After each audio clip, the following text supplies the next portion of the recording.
Klevv is simply the most underrated brand in South Africa right now, in my opinion, and today I hope to show you why.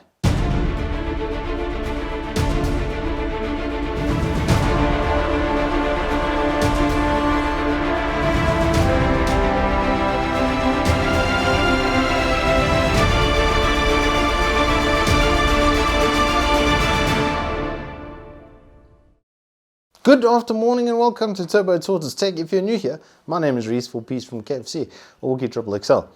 And I've been given Klevv XR 3600s, actually quite a while ago. I've had them and used them on various builds, tested them on both Intel and AMD, but now I've gotten two more 8 gigs and I'm going to give you a little insight to a piece I'm going to do a little bit later with that, where, well, you'll see basically as the review unfolds what I'm talking about. Now, Klevv is made in Korea. It used to be made in Taiwan before that, and it is a Taiwanese based company. And if we know anything about the Taiwanese, they have a penchant for quality. Asus, MSI and Gigabyte all come from that same tiny island of 29 million people. My first run-in with Klevv was their Klevv XR set, which I've used extensively and continue to use on my test bench because the 3200 CL18 timings on those and the core says the Klevv was actually 1% faster in gaming. It was practically a dead heat where workloads like Cinebench and rendering and stuff was concerned. But for CPU and for gaming performance specifically, they were actually a bit better. Now I've done quite a lot of benchmarking with these 3600 CL18s in a dual channel setup and then had all 4 slots filled. But I have so much data for you, and to go over, we're going to do things a little bit differently. I'm going to now jump over to my PC and then we'll do a talking head piece with those live benchmark results.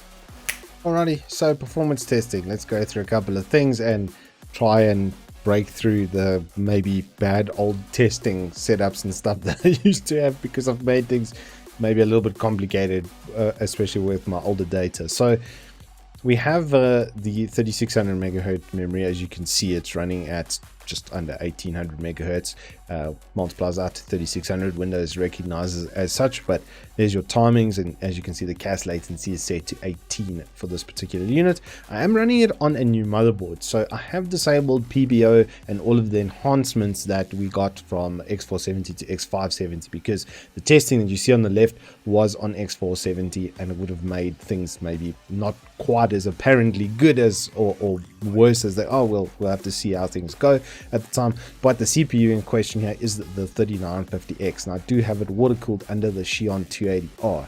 Is a good thing to take note of, and it has been pretty cool as far as things go. And in South Africa right now, it's a cold time. We're in the middle of winter, so normal for that, right? So with that being considered, here's my old benchmark data. Normally I have the images to back this sort of stuff up from the actual clip out from Cinebench, but somehow I've gone and lost them. So let's just talk about firstly about Cinebench R15. So we've got the multi-threaded there, which was 4002 before, right, with the 3200 CL16.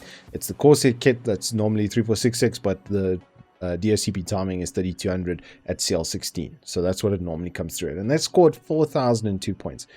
Now, as you notice, the two scores over here, the top one there is with 4 8 gigs of 3200 meg or 3600 megahertz CL18, as you can see here. And then the lowest score here is with just 2 of the DIMMs.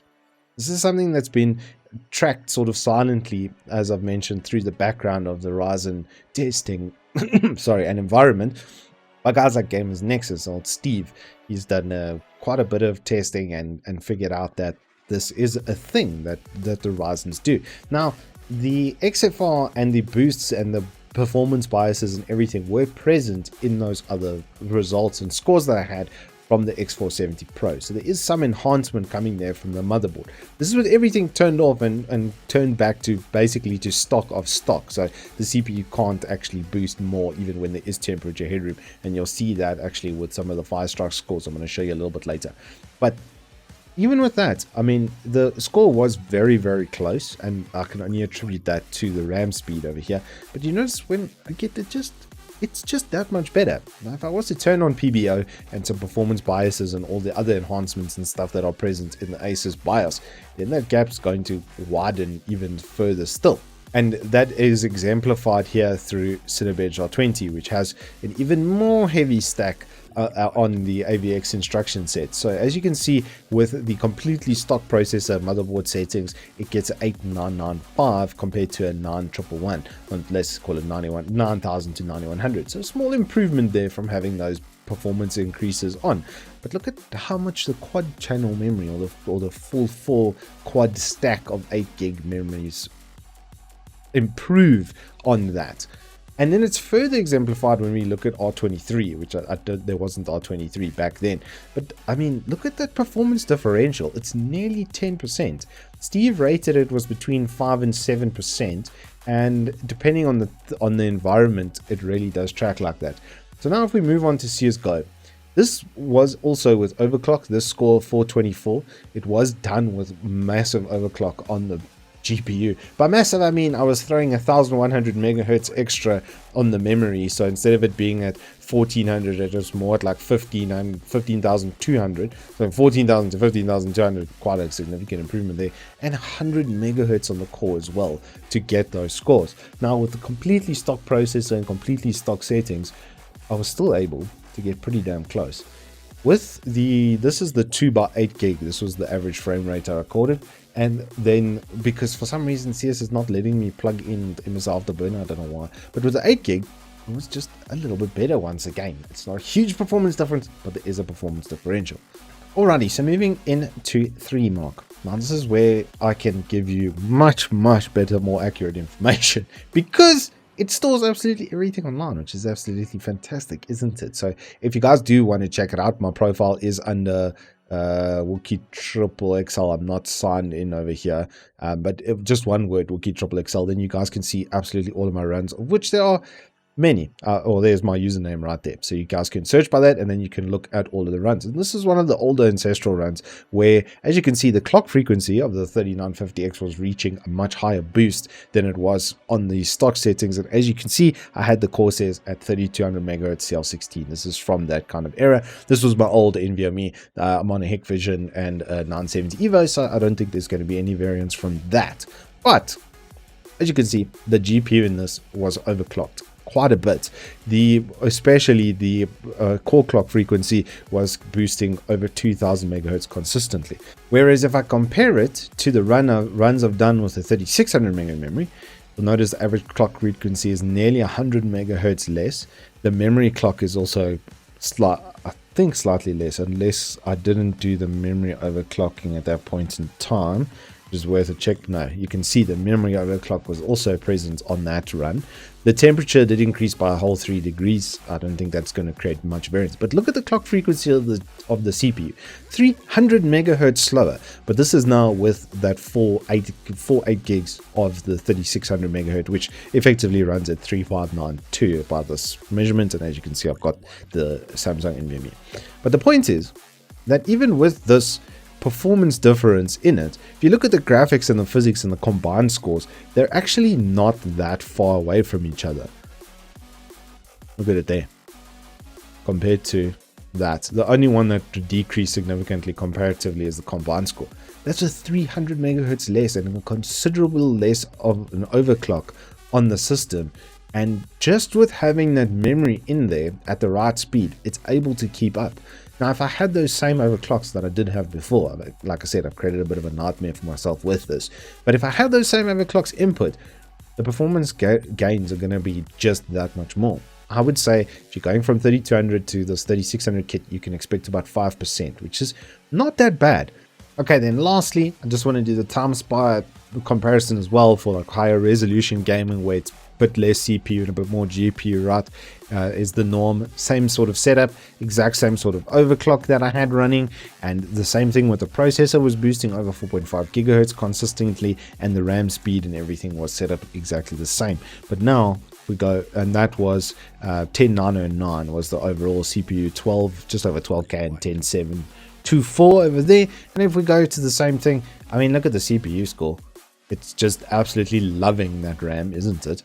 And it's exactly the same situation where the GPU has absolutely no overclock applied on it this time. The CPU is boosting 300 megahertz less, but the RAM is just carrying the score and carrying it into the top ends of that CPU performance, to the point that we're losing like 500 points, where most of it's clearly graphical score that's being lost because of that overclock. Because, well, there it is right in front of you, exactly the point I'm making. But look at that CPU score.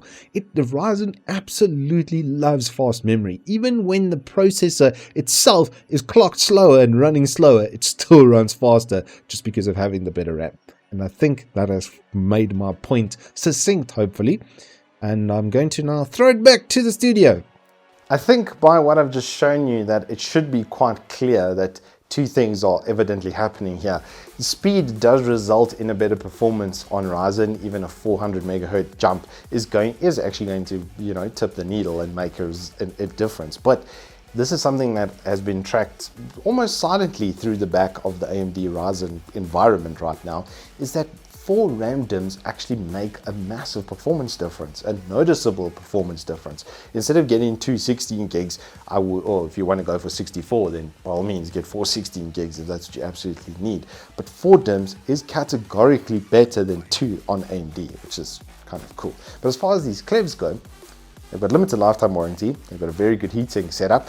They look pretty nice. I mean, the new XRs look incredibly nice. I'll use the 4000 megahertz, I think, on the 10900K bed, and they were absolutely fantastic looking. The quality, the warranty, everything on these is really good, and you're getting like a 10 to 20% discount over buying competing products. I know in South Africa we like to stick to what we know works, but honestly, everything that I've seen from this brand and everything that I've used, and I've put it in so many mates' PCs now and done so many upgrades with this stuff, it never fails, it always works. Compatibility is absolutely fantastic, and you're getting it at a discount after all. Anyway, that is all I have for you in this review. If you have enjoyed it, please hit us up with a like and subscribe, and I will see you on the flip side.